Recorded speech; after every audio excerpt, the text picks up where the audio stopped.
রব্বুল আলামিন আরেক জায়গায় বলেন ফামান ইয়ামাল মিসকালা যাররাতিন খায়রান ইয়ারা ওয়া মান ইয়ামাল মিসকালা যাররাতিন শাররান ইয়ারা। জোরে জোরে করে আল্লাহু আকবার। আল্লাহ রব্বুল আলামিন বলতেছেন, ও বান্দা, তুমি যদি দুনিয়ার জমিনে এক জাররা পরিমাণ নেক করো, এই নেকের বদলাও তোমাকে দান করা হবে। আর দুনিয়ার জমিনে তুমি যদি এক জাররা পরিমাণ গুনার কাজ করো, এটাও তোমাকে বদলা দেওয়া হবে। ও বান্দা, যখন তোমার দুনিয়ায় গুনার বোঝা বেশি হয়ে যাবে, কবরে শোয়ানোর সঙ্গে সঙ্গে দুই পাশের মাটি এমন জোরে চাপ দিবে, চাপ দেওয়ার সঙ্গে সঙ্গে এপারের হাড্ডিগুলো ওপারে চলে যাবে, ওপারে হাড্ডিগুলো এমন করে ওপারে চলে যাবে। এই কবরে আযাবগুলো তুমি আমি কেমনে সহ্য করতে পারবো? এর জন্য আমার সম্মানিত মা এবং বোনেরা, আমরা জীবনে যা করেছি সকল কিছুই আপনার আমার ত্যাগ করতে হবে। একমাত্র আমার আল্লাহ রব্বুল আলামিনের দাসত্ব করতে হবে।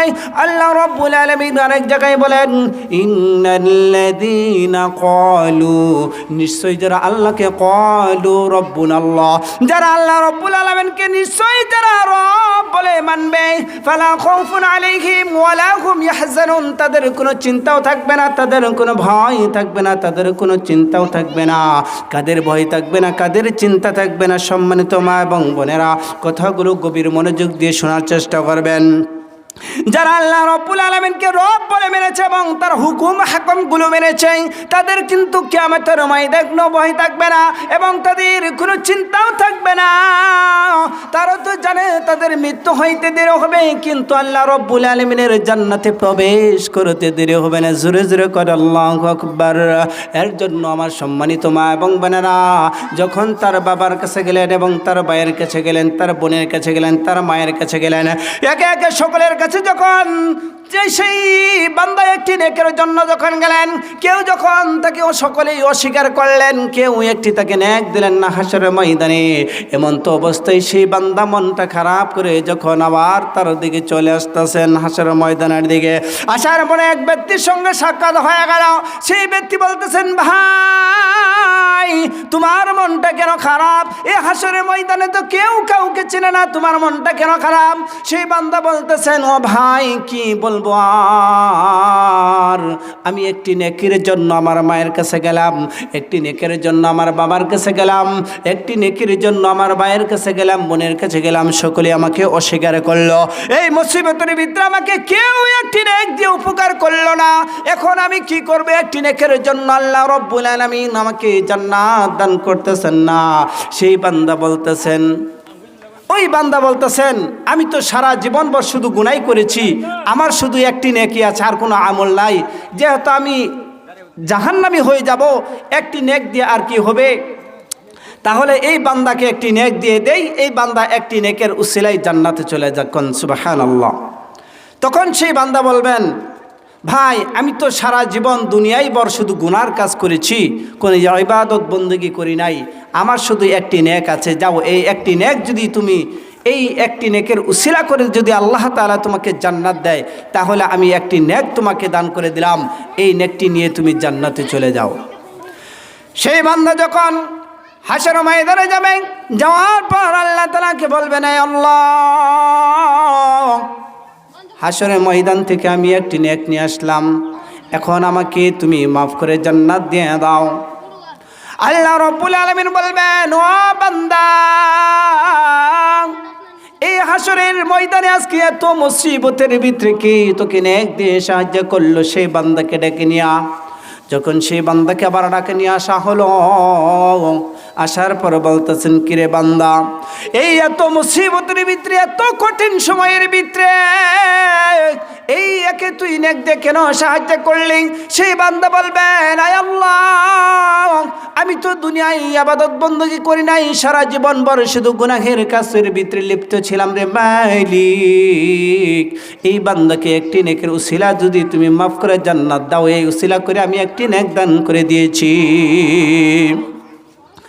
আল্লাহ রাব্বুল আলামিন বলবেন, ও বান্দা, তুই কি আবার জাহান্নাম সম্পর্কে জানোস কিনা?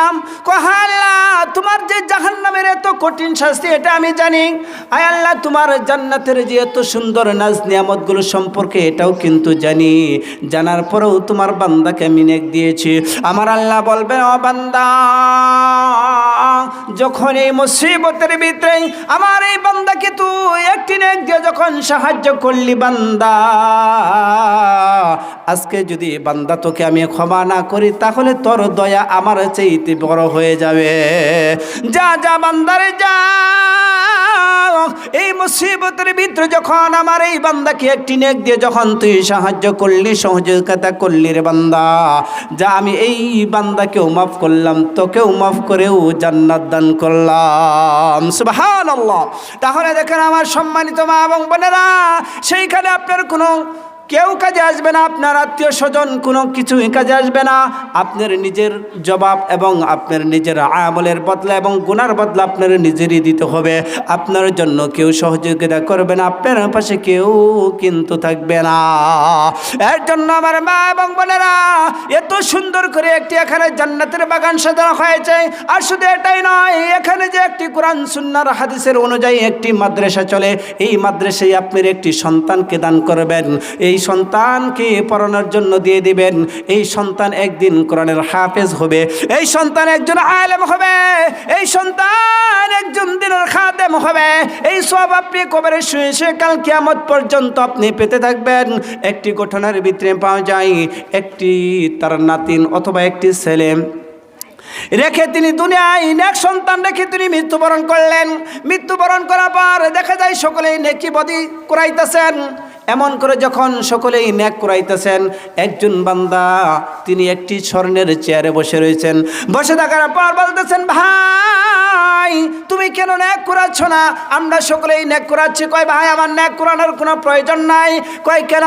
কয় আমার প্রত্যেক দিন রাত্রিবেলায় আমার জন্য এক জিল কোরআন খতম করে আমার নাতিনি অথবা আমার ছেলে এক জিল কোরআন খতম করে পাঠায়। কোন সুবহানাল্লাহ।